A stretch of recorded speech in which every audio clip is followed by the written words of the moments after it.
માં જગદંબાના ગુણલા ગાવાનું પર્વ નોરતા ચાલુ થઈ ગયા છે। ગુજરાતીઓમાં ગરબાને લઈ અનેરો ઉત્સાહ જોવા મળી રહ્યો છે। તાજેતરમાં ગૃહમંત્રી હર્ષ સંઘવીએ આખી રાત ગરબા રમવાની છૂટ આપી હતી। તેમણે જાહેરાત કરી હતી કે ગુજરાતીઓ મોડી રાત સુધી ગરબા રમી શકે તે પ્રમાણેનું સરકારે આયોજન કર્યું છે।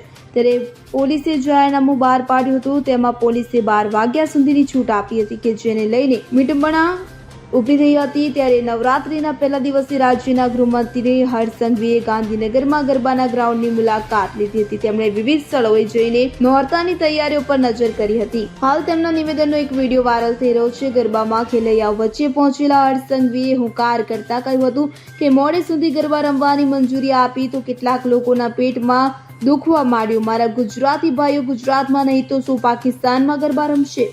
ગુજરાતીઓ સવારે 5 વાગ્યા સુધી પણ કહ્યું કે ગમે તેટલા વાગ્યા સુધી ગરબા રમશો તો પણ કોઈ ગરબા બંધ નહીં કરાવે। પરંતુ આ સાથે હર્ષ સંઘવીએ ખેલૈયાઓને કોઈને અડચણ ન થાય તેનું પણ ધ્યાન રાખવા માટે પણ જણાવ્યું હતું।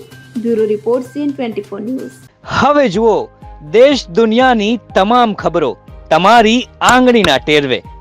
ઉઠાવો મોબાઈલ અને Google Play Store પરથી ડાઉનલોડ કરો અમારી CN24 ન્યૂઝ મોબાઈલ એપ।